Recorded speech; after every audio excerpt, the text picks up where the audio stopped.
Hi guys, it's October here on Lars. I am again going to try and speak loudly and clearly. My son has been up.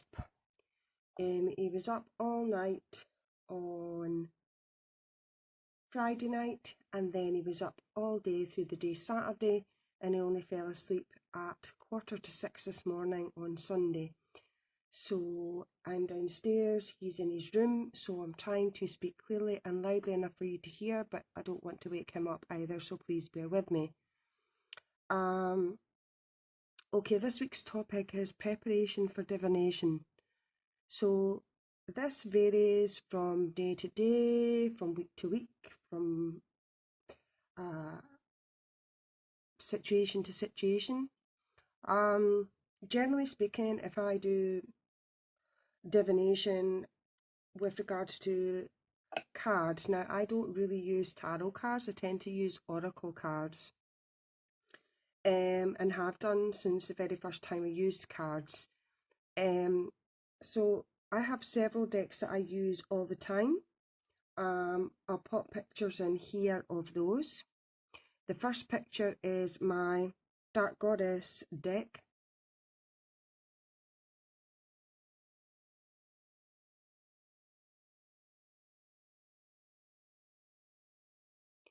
Which is my most recent purchase, and my other deck, which is Walking in Winter, the kayak deck that was made for me by a lovely lady called Fran.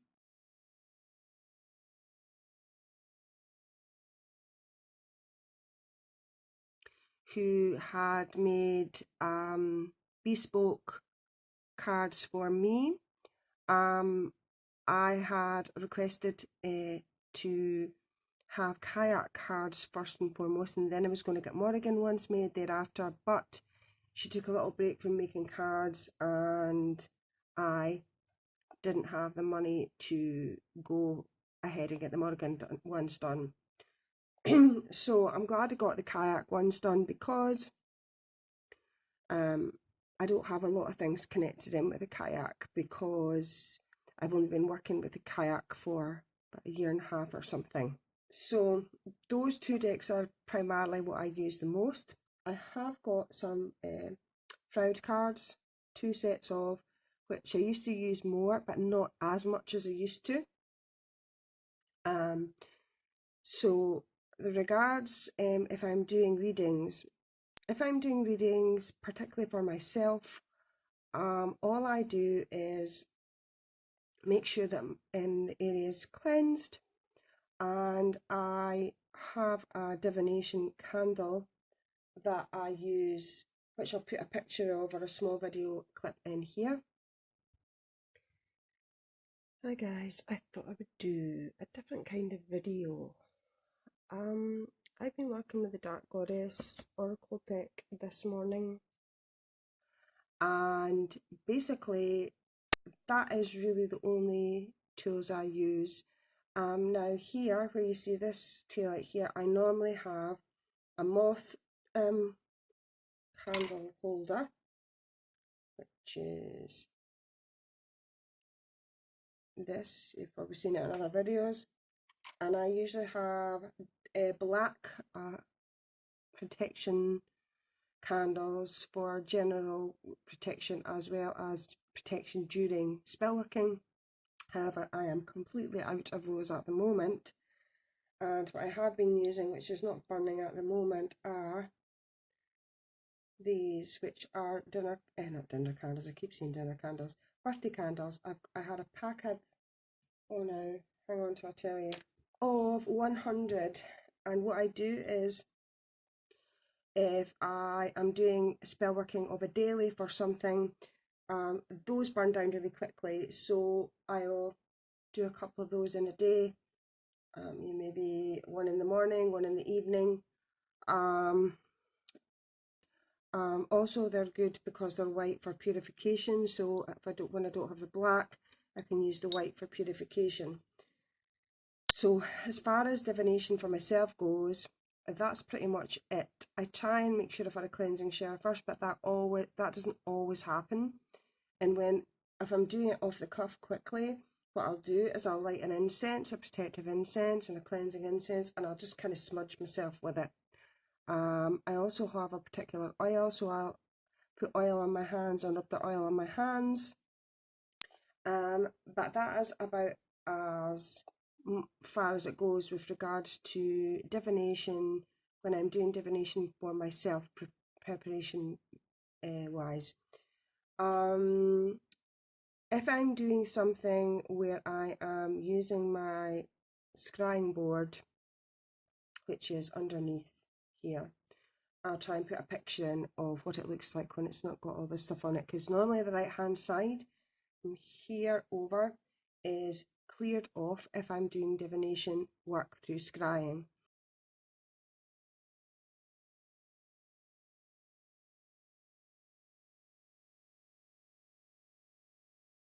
But at the moment I've got other things going on, so I have not got that cleared off. But I'll put a picture in, try and put a picture in for you of what that looks like when there's nothing on it.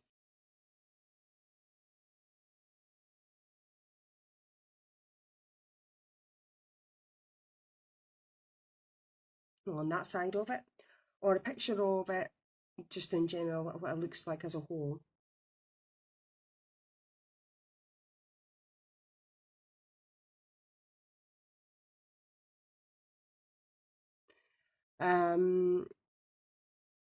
Regards divination, today I am going to be doing a couple of extra little things, because if you've heard me talking in other videos about my granny that passed when I was 8, well, it's her birthday today.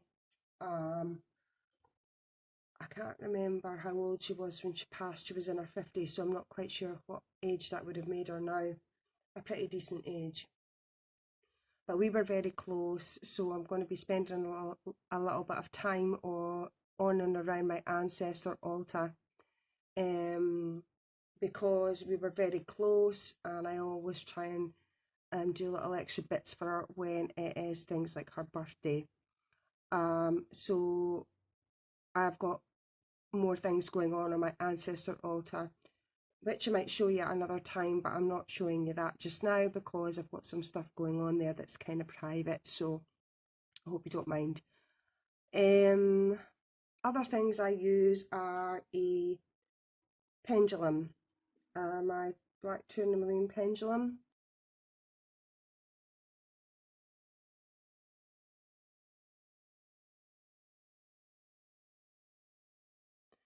Now, my black tourmaline pendulum is used for communication work with certain things, and I don't use pendulum work as much as I used to. I still do, but I am very particular about when I use my pendulum. I tend to use scrying. I tend to use scrying in various forms. Some more known than others, some maybe not so popular or so as much used in the community, which is I do scrying with my board, my glass board, and I also do cloud scrying and black ice scrying. And in those situations, I'm out in nature, and in those situations, like I said, I've mentioned many times before, I let the wind carry any negativity away from me, and I don't really cast circles when I'm out and about. I wear my protective jewellery. I have protective incense and candles and everything with me if I'm outside doing particular things. So the wind cleanses and takes away anything that I don't want to be hanging around energetically wise. So I would say that the main things I do are just general cleansing, whether that be my altar, myself, that type of a thing. Trying to think what else I do. I also do scrying sometimes. In one of my other videos, you may have seen a glass bowl that has candles in, you know, all the way around it.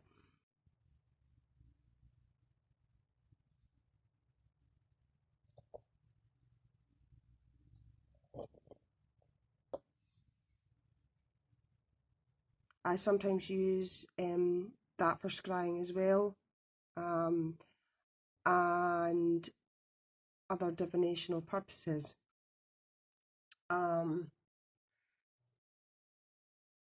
Divination for me is more highly connected in with my family, my ancestors, but also use divination, particularly scrying, for very specific reasons.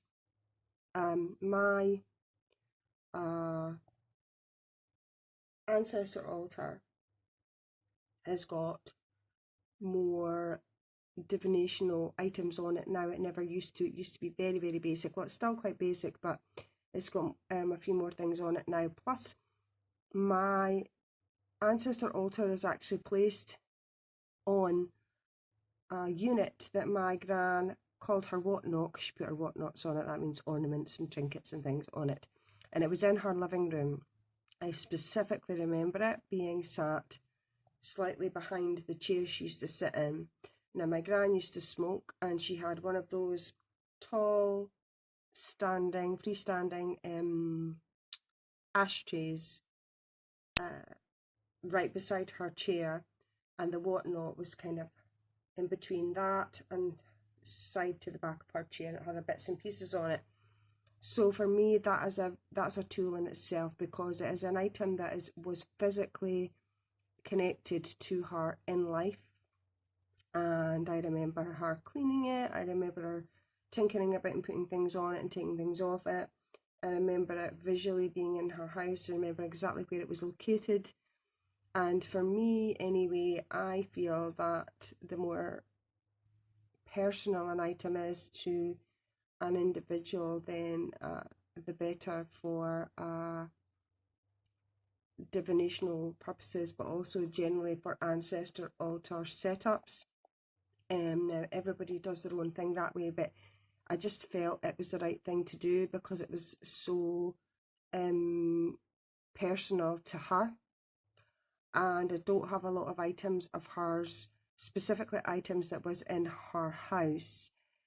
So I have her whatnot little unit that my ancestor altar's on, and I have her wedding band, and I have a scarf of hers, and I also make sure that I've got carnations of some description on my ancestor altar, and that varies from actual flowers to carnation oil, because carnations were her favourite flower, carnation oil to carnation, it's just like this resin, and it kind of melts when you burn it.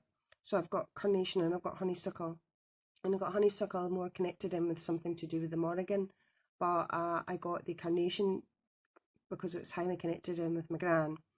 And so I make sure that there's something with carnation in it or within it at all times. And what I do is, if I get actual flowers, once they're like kind of done, I will dry them out and I will use them in incense blends. I will use them to scatter about the altar. I will use them in various different things in connection with her, sometimes in loose incense blends as well. And sometimes if I go to places where I know she would have liked, I have a little bag, they're little bags that, you know, if you buy something off of eBay or whatever, you get these tiny little jewellery size bags. Well, I got a bunch of those, and I take a little bag of dried carnations or a carnation blend that I've made, pop it in my handbag or in my purse, and if I'm out and about and I know I'm going to be somewhere she'd like, somewhere that she's been before and has mentioned that she has liked, something that a family member said about that place that I feel would be connected to her, then I will scatter carnation flowers there, almost like she's with me and I'm sharing the experience with her. So with regards to preparation, not so much preparation, although I guess you could say that's preparation, because if I'm going out and about somewhere and I'm going to be somewhere I feel that she likes or would have liked to experience with me, then I will take the carnation flowers dried out with me, and I will scatter some of them around where I am.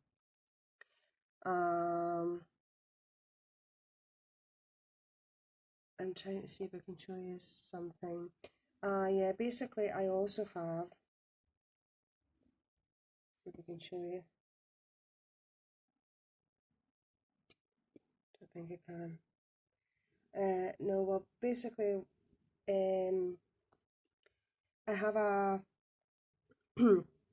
it's a glass candle holder. It had a soy, sandalwood, and amber, I think it was, soy wax candle. After that burned down, because it's soy wax and soy wax is water soluble, I actually cleaned out that very thoroughly, and I keep bits of paper in it that I use for pendulum work and for other divinational purposes, and they are in that skull candle. I'll try and put a picture in.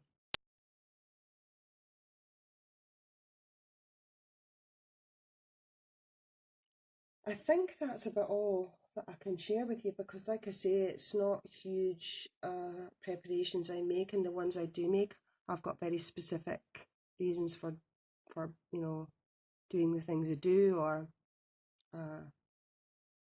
making the things I make. So I would say that's probably it for my video. I hope you enjoyed, and I will see you next week. Lots of love.